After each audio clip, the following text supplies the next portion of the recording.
नमस्कार, कैसे हैं आप सब। आशा करता हूँ आप सब ठीक होंगे। आज हम बिरसिंहपुर हाइडल पावर प्लांट में आए हैं। यहाँ का सिटी आर्ट के बारे में आपको हम जानकारी आज देंगे। यहाँ पास आप देख सकते हैं एक इंस्ट्रूमेंट नीचे गिरा हुआ है, इसे बुशिंग बोलते हैं। और इसके ऊपर जो ये रिंग बनी हुई है राउंड शेप में, इसे कोरोना रिंग बोलते हैं। आप देख सकते हैं लाइटनिंग अरेस्टर, इसी शेप में कोरोना रिंग होती है। हालांकि ये लाइटनिंग अरेस्टर है। लाइटनिंग अरेस्टर का काम होता है, बिजली जब आपके इसमें कहीं ट्रांसमिशन लाइन में गिरती है, यह डायरेक्ट इसको उच्च वोल्टेज जो उसमें रहता है उसको ग्राउंड कर देता है ना। तो यहाँ पास आप देख सकते हैं बढ़िया से। यहाँ पास इसका कंडक्टर का जॉइंटिंग रहता है। देखिए कितने से कैसे मेल्टिंग किया गया है इसको। ये पूरा पोर्सलिन का है। यहाँ से नॉन कंडक्टर मटेरियल है ना, कुचालक सामग्री है।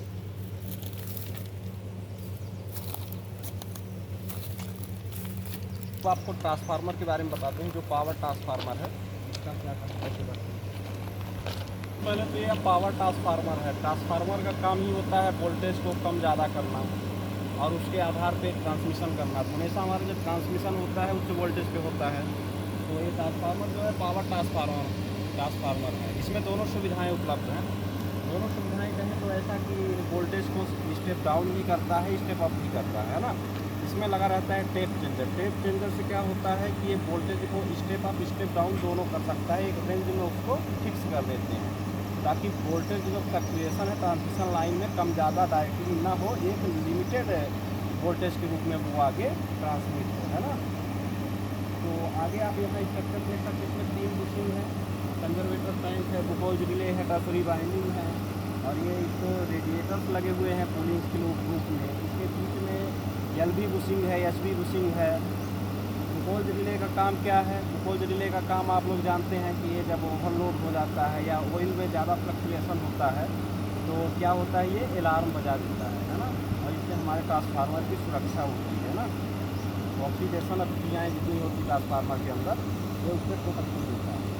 ये रेडिएटर लगा है। रेडिएटर इसके तापक्रम को नियंत्रित करता है। और एक इसमें कंजर्वेटर टैंक लगा जिसमें भी ऑयल भरा रहता है। जब ज़्यादा फ्लक्चुएशन ऑयल का होता है तो कुछ ऑयल जो होता है कंजर्वेटर टैंक में चला जाता है ना।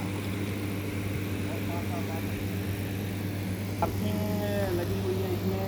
हमेशा जो ट्रांसफार्मर होता है उसको दोहरे अर्थ से प्रोटेक्ट किया जाता है। दोहरी अर्थिंग उसमें की जाती है ताकि जो वोल्टेज जब फ्लक्चुएशन कम ज़्यादा हो उसमें इसकी मदद हो सके, है ना।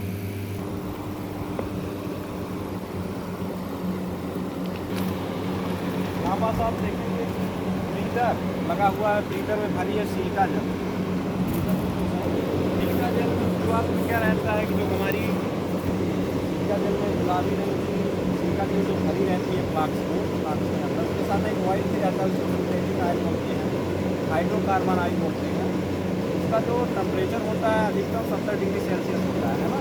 तो अभी देखिए इसको आप देख सकते हैं सिलिका जल गुलाबी है। जैसे ही नमी को ये पूरी तरह से एग्जाम कर देगी या ख़राब हो जाएगी तो या सफ़ेद हो जाएगी, है ना। ये सामने इसका रेडिएटर दिख रहा है,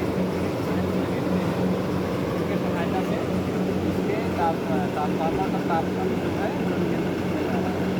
यहाँ से पावर केबल्स हैं। पावर केबल्स के बारे में दिखाया जाए, यहाँ 6 4 केबल है।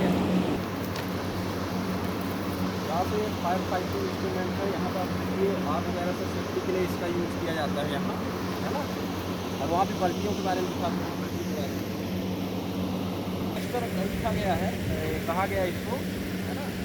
ये लाइटिंग अरेस्टर है। ये बिजली की सुरक्षा करता है। जैसा शुरू में हमने आपको बताया था, शुरू के पार्ट में जिसको तक मैंने बताया था।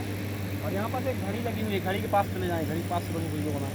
अरेस्टर का सपोर्टर है। इसमें जितने बार बिजली गिरती है वह काउंटेबल हो जाती है और इससे हमारे जो पर्यवेक्षक है, सुपरवाइजर, इंजीनियर्स है कैसे क्या है।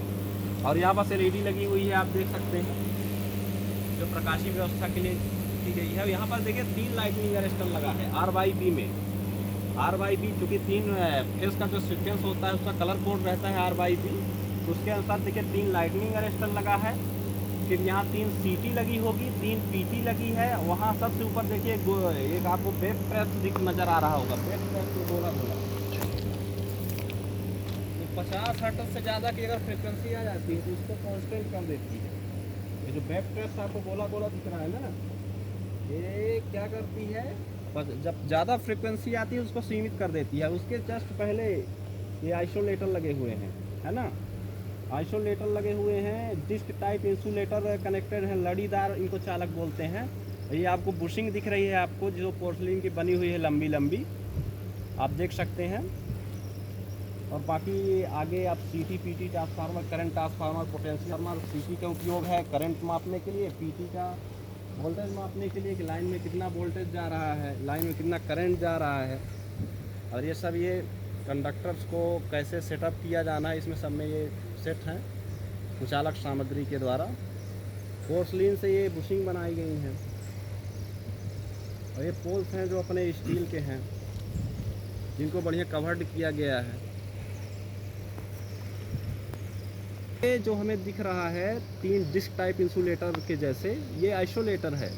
यहाँ से SF6 जो गैस रिलीज करके इसको ऑटोमेटिक जो है चार्ज करके स्प्रिंग को इसको डिस्कनेक्ट और कनेक्ट किया जा सकता है, ऑन ऑफ किया जा सकता है। यहाँ पर आप आइए दिखाते हैं।